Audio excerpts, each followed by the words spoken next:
The Trump administration announced a plan today to send the National Guard to the border. Meanwhile, Trump has kept up his attacks on Amazon. For more on this, it's time for a closer look.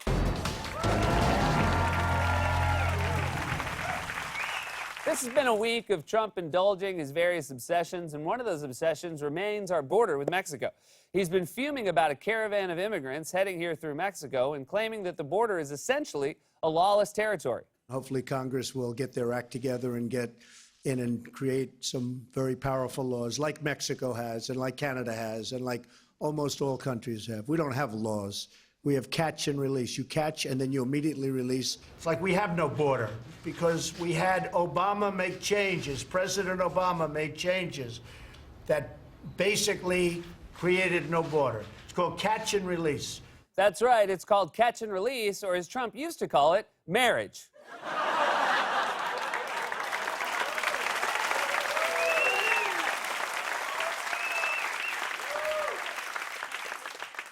I don't know how to tell you this, but it's time for release. In reality, under Trump, Immigration and Customs Enforcement has massively ramped up detentions of undocumented immigrants, in many cases tearing apart families and deporting people who have lived here for decades. But this week, Trump called for yet another aggressive step. He wants the military to guard the border. We are going to be doing some things. I've been speaking with General Mattis. We're going to be doing things militarily. Until we can have a wall and proper security, we're going to be guarding our border with the military. We are preparing for the military to secure our border between Mexico and the United States. We have a meeting on it in a little while with General Mattis. Oh, great. Another thing for General Mattis's to-do list. He's already planning your dumb military parade. Now you want him to guard the border. Why don't you just combine the two and have the parade along the Mexican border? Have you ever think about it. Have you ever tried to cross the street during a parade? Immigrants would walk up to the border and be like, oh man, this is today? Ah, bagpipes, let's get out of here. Also, can we go back to this part of the clip for a second? I've been speaking with General Mattis. We're going to be doing things militarily. What? Was that a word, or did your teeth try to escape your mouth again? Trump is less articulate than a 7-year-old in the back of his mom's sedan after dental surgery. Is this real life? Now, today, the Trump administration announced a plan to send National Guard troops to the border, and lately, Trump has been obsessed with this idea of militarizing the border.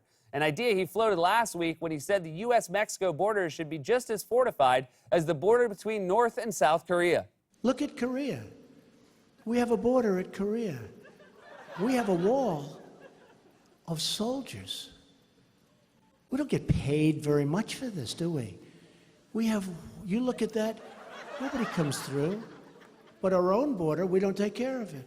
Look, North and South Korea. 32,000 soldiers. Their finest equipment, barbed wire all over the place. We protect that whole thing. Nobody comes through, but our country, we don't do it. Things are changing, folks. Sorry, what is this? I think he wants to the border. Have you seen the border? Oh, she's 34, 24, 30. It's a beautiful border. Beautiful. You gotta guard it. You gotta guard it. You need the military to guard it because people want it. Get away. While Trump fixates on the border and mumbles half-baked ideas about sending the military there, he's also been nursing another obsession, his growing anger toward Amazon. Now, as you might recall, it wasn't so long ago that Republicans were against presidents intervening in the economy, like when they relentlessly bashed President Obama for favoring certain companies over others and picking winners and losers on everything from green energy to financial reform to the stimulus. We do not believe we should be governed by our betters, that elites in Washington should make all those big decisions, that they should be picking winners and losers. The federal government should not be picking winners and losers in the marketplace. It is not government's role to pick the winners and losers. When we talk about Washington picking winners and losers, look no further than Dodd-Frank, We have got to get this government and this administration out of picking winners and losers, because all they pick are losers. I had a friend who said you don't just pick the winners and losers, you pick the losers. Oh my God, Mitt Romney is almost as bad at landing a zinger as Trump is at saying the word militarily. Romney would be terrible at snaps. Your mother is so fat that her doctor is a bit concerned about her cholesterol, and rightly so, I might add.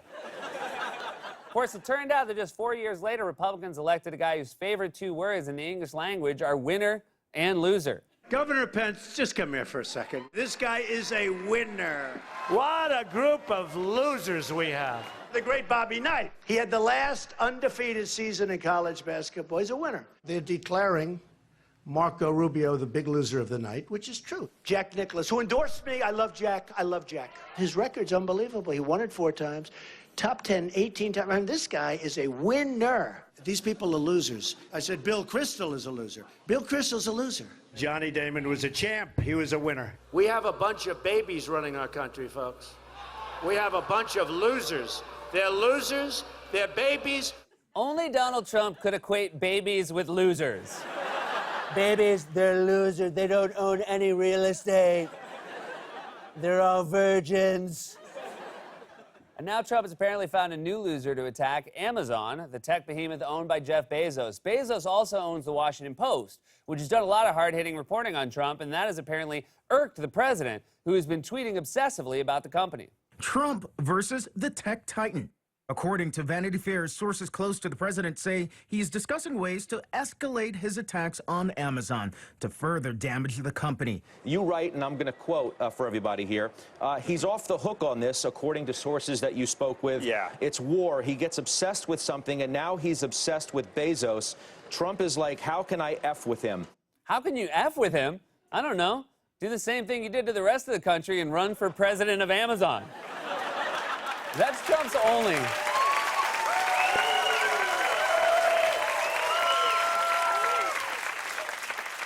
That's Trump's only motivation is effing with people. If he weren't the president, he'd be breaking into people's houses and leaving loose Legos on the stairs.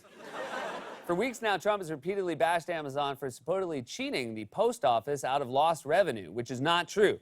The post office says they actually make money delivering Amazon's packages. Trump's behavior is that of a petulant autocrat, impulsively attacking his enemies by lying about them. But here's the thing, despite his rhetoric, his own government is actually helping Amazon. For one thing, Amazon benefited greatly from those massive tax cuts Trump pushed through last year.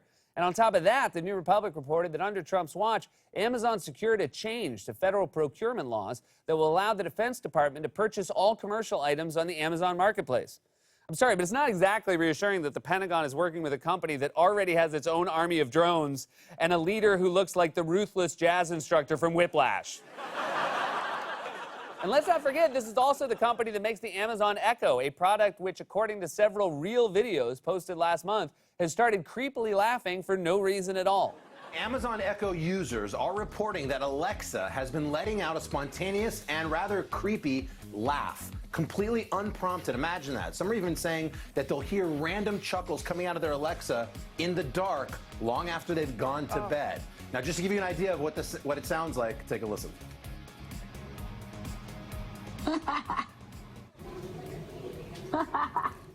So either the singularity has already happened and artificially intelligent robots have become self-aware, or Alexa just found out that Donald Trump is president. That's probably how Trump's Alexa responds to him whenever he talks to it. We're going to be doing things militarily. For years, Republicans spun a wild fantasy about an imperial president interfering in the free marketplace by picking winners and losers. And now they've got a president who is actually doing that, and their silence is deafening. Trump is a wannabe autocrat who thinks he can rule unilaterally, whether it's on the border, economically, or Militarily. This has been a closer look.